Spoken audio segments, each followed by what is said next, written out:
Meu querido irmão, minha querida irmã, nós hoje chegamos ao 29º domingo do tempo comum e nos faltam, para completar o tempo comum e com ele encerrar o ano de celebrações da igreja, 5 domingos. Portanto, nós estamos há pouco mais de um mês da conclusão do ano litúrgico, ou seja, do ano de celebrações da igreja, para então iniciarmos um novo ano. É natural e é comum que ao final de um processo, ou quando nós estamos prestes a concluí-lo, nós comecemos a fazer conclusões, sínteses, em vista das avaliações. É assim na escola, é assim na universidade. Em vista dos exames finais, das avaliações, nós precisamos fazer sínteses. E a liturgia de hoje, ela é a tentativa, nesta escola de santidade, que participamos todos os domingos, uma tentativa de sintetizar elementos que são fundamentais, porque uma síntese, você bem sabe, ela não pode conter tudo, ela contém aquilo que é fundamental, aquilo que eu não posso esquecer. E há duas palavras que vou pedir que você anote aí no seu diário espiritual, porque elas são sintéticas e por isso fundamentais na vida do discípulo e do missionário do Senhor. A primeira palavra nós a retiramos da leitura do profeta Isaías, e a palavra é, embora ela não venha mencionada aqui, mas a mensagem está aqui, a palavra é centralidade. Diz o profeta, aliás, diz o Senhor por meio do profeta. Vou me ater aos versículos 5 e 6, e aí você pode acompanhar aí da sua Bíblia ou do seu aplicativo. Eu sou o Senhor, não existe outro, fora de mim não há Deus. Armei-te guerreiro, sem me reconheceres, para que todos saibam, do Oriente ao Ocidente, que fora de mim outro não existe. Eu sou o Senhor, não há outro. Nós já falamos disso em outras lições, em outros encontros. Se você é um ouvinte atento, anota sempre as coisas que nós estamos conversando, certamente aí nas suas anotações está que é preciso que a gente dê a Deus o centro de nossa vida. E eu me recordo que naquela ocasião nós comparávamos isto ao sistema solar, ele é o sol da nossa vida, em torno dele nós fazemos girar todo o resto, de maneira que não é porque nós seguimos a Deus que a gente precisa abandonar isto ou aquilo, exceto se estas coisas o contrariam frontalmente. Mas porque nós seguimos a Deus, porque nós damos a Ele a centralidade da nossa existência, as outras coisas nós começamos a avaliá-la a partir dele. E aí nós mexemos na nossa escala de valores. O que estava muito próximo ao centro, agora eu olho a partir de Deus e digo, olha, isso aqui pode esperar. O que estava lá na periferia, eu digo, a partir do centro, não, isso aqui eu preciso trazer mais para perto de mim. Ou seja, é necessário dar a Deus o centro de minha vida, em torno do qual todo o resto gira. Esta é a primeira síntese de tudo aquilo que nós já conversamos. Diga ao Senhor, como eu vou dizer hoje, Senhor, eu desejo dar-te o centro da minha vida. Toma teu lugar, Senhor, no centro da minha história, no centro da minha existência, no centro do meu coração. Senhor, ocupa o lugar que é teu. E a segunda palavra junto de centralidade, ela também é sintética, é totalidade ou universalidade. Escolha a palavra que mais você gostar, elas indicam a mesma coisa. Porque já na primeira leitura, no versículo 6, o Senhor disse, para que todos saibam. Mas agora eu convido você a pegar o Salmo responsorial, Salmo 95. Nós cantamos várias vezes, ó família das nações, dai ao Senhor poder e glória.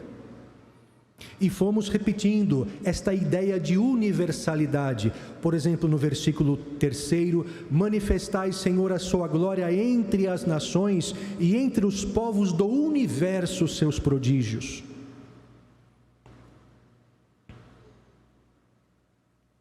No versículo 9, adorai-o no esplendor da santidade, terra inteira estremecei diante dele.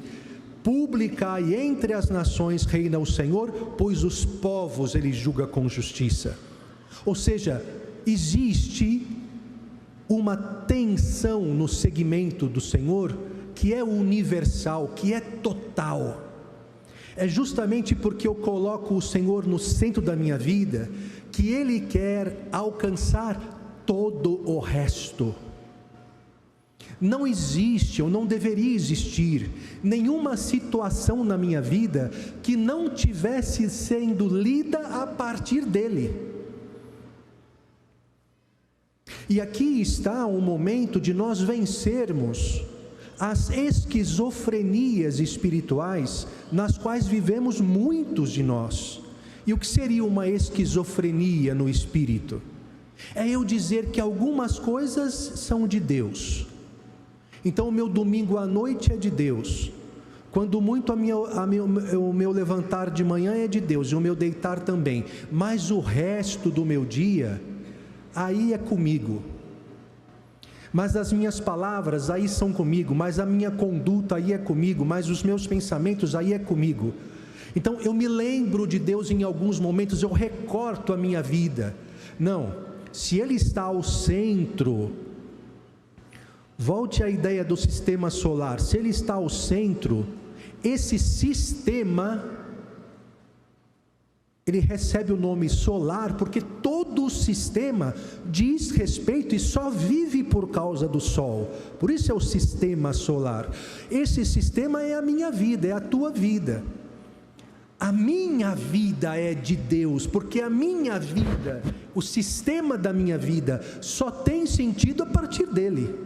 Então, as coisas que eu falo são a partir dele, as coisas que eu penso são a partir dele, o meu trabalho é a partir dele, o meu namoro, o meu casamento, as minhas opções, o que eu vejo na TV, tudo, o Senhor é um filtro que eu coloco nos meus olhos, na minha boca, no meu coração, para que tudo na minha vida, e por isso a palavra totalidade, universalidade, é a segunda e fundamental síntese da noite de hoje, porque nada deve escapar à centralidade do Senhor, nada na nossa vida, nada, tudo deve passar por Ele. E é assim que nós chegamos ao Evangelho para entender esta expressão, às vezes tão compreendida de maneira equivocada por alguns. Dai, pois, a César o que é de César e a Deus o que é de Deus. Há muita gente que, por exemplo, diz assim, não, então, uma coisa são as coisas de Deus, a igreja deve se ocupar das coisas de Deus, a igreja deve ficar no culto, na sacristia, e deixa o mundo de fora, deixa o mundo de lado, porque umas coisas são as coisas de Deus, outras coisas as coisas do mundo. Não, as coisas não são tão simples assim, até porque o mundo é criação de Deus. O que eu preciso combater não é o mundo, o que eu preciso combater é a mundanidade, a mentalidade vigente.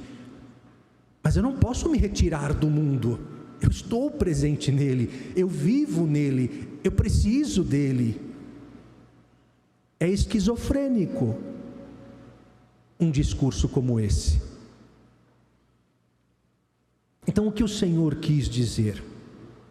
Então me permita só dar aqui um contexto do Evangelho, até para que depois em casa você possa saborear melhor estas palavras na sua reflexão. Nós sabemos, acabamos de ler, que os fariseus queriam pegar Jesus. Você sabe que o motivo formal da condenação de Jesus não foi um motivo religioso, porque os fariseus, embora tinham no coração esta visão de que ele se proclama Deus, eles não poderiam levar esta acusação ao tribunal romano. Porque se eles dissessem a Pilatos: nós estamos aqui acusando este homem porque ele se proclama Deus, Pilatos encerraria o processo ali. Até porque Pilatos, Herodes, estavam representando o Império Romano, que era politeísta, inclusive. Então, não há nenhum problema se ele se proclama Deus. Há tantos. Então, os fariseus precisavam, e eram homens religiosos no poder, precisavam encontrar um discurso. Olha que coisa interessante, isso só acontece lá na época de Jesus. Eles precisavam encontrar um discurso que pudesse convencer quem faria o julgamento a condená-lo. E qual é o discurso que depois nós vamos perceber que eles arrumam? É o discurso de que ele se proclama rei. E é esta, se você se recorda, a pergunta que Pilatos faz a ele: você é rei? Ele disse: se meu reino fosse desse mundo, os meus soldados não me permitiriam, mas o meu reino não é daqui. Ah, então você é rei. Não foi essa a conversa de Pilatos ali naquele julgamento? Por quê? Porque os fariseus, jogando politicamente, precisavam levantar uma falsa acusação.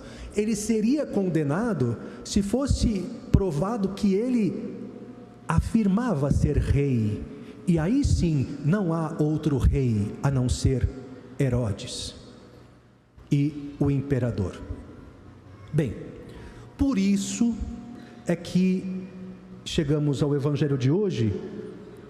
Eles fazem esta pergunta a Jesus: é lícito pagar o imposto a César, o imperador? E qualquer resposta, sabemos que Jesus desse aqui, ele estaria praticamente condenado, ao menos daria informações para se abrir um processo criminal. Se dissesse que não, motivo para incriminá-lo. Se dissesse que sim, motivo para incriminá-lo, porque aí o povo inteiro se revoltaria contra ele. Estamos falando de uma Judéia subjugada pelo imperador romano. Mas é importante a gente compreender aqui, para entendermos a força da resposta de Jesus, o que os fariseus dizem antes da pergunta. Versículo 16, eles dizem assim: mestre, sabemos que és verdadeiro e que de fato ensinas o caminho de Deus.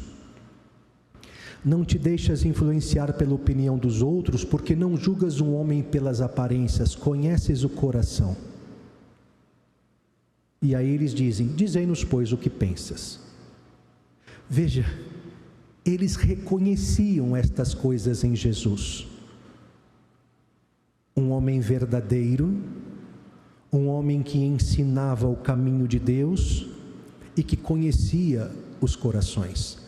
Porém, embora soubessem quem é Jesus, e aqui neste nível, espero que não, mas podemos nos encontrar muitos de nós, sabemos quem é Jesus, porém, os nossos interesses particulares estão acima disto, e os interesses deles estavam. O interesse pelo poder estava acima disso, deste conhecimento de Jesus. E é por isso que fazem esta pergunta, e é por isso a resposta de Jesus a eles: vocês são hipócritas, porque vocês sabem quem sou eu, porém são cegos. A luta pelo poder cegou todos vocês. E aí vem a resposta de quem é a imagem e a inscrição na moeda. E você sabe que naquele tempo, as moedas eram cunhadas com a imagem do imperador e o nome dele. É de César. Então, se a moeda é cunhada com a imagem de César e tem uma inscrição dele, dá isso para ele, porque isso pertence a ele. Mas se ao olhar para você, ao olhar para si, você compreender que você é imagem de Deus, e que Ele escreveu a sua lei dentro do teu coração, então dê a Deus o que é de Deus, te entregue a Ele, se entregue a Ele, dê a Ele a centralidade da tua vida, porque você pertence a Ele. E aqui, termino, diferentemente do que nós pensamos, Jesus não separa uma coisa da outra, mas Jesus justamente traz Deus ao centro, para dizer que todo o resto que eu fizer, inclusive o imposto pago, devo fazê-lo a partir de Deus, da centralidade de Deus. E quando as coisas que sou obrigado a fazer, ou que posso fazer, contrariam o desejo de Deus, em consciência eu digo não. Meus queridos, se nós tivéssemos tempo, poderíamos aplicar isso de diversas maneiras. Aplico apenas de duas, rapidamente. É claro que nós cristãos lutamos por leis que reflitam o Evangelho. Estamos lutando para a não legalização do aborto. Mas ainda que infelizmente isto venha a ser algum dia legalizado, dai a César o que é de César e a Deus o que é de Deus. Nós jamais defenderemos isso. E ninguém de nós está liberado, ainda que a lei me permita, a fazer algo do tipo. Assim como o divórcio foi aprovado no Brasil, se não me engano, em 1978. E a igreja nunca deixou de dizer que o sacramento do matrimônio é indissolúvel. Isto é, dai a César o que é de César e a Deus o que é de Deus. É dar ao Senhor a centralidade da minha vida e fazer com que esta posição alcance toda a totalidade. Se esta totalidade coincide com o centro, melhor. Se esta totalidade, infelizmente, se a cultura, se a política, se a sociedade não coincide, eu continuo fazendo as coisas orbitarem em torno dele. Vamos pedir ao Senhor esta graça. Trata-se de uma graça, de rever toda a minha escala de valores, dando ao Senhor o centro e a totalidade de minha vida. Amém.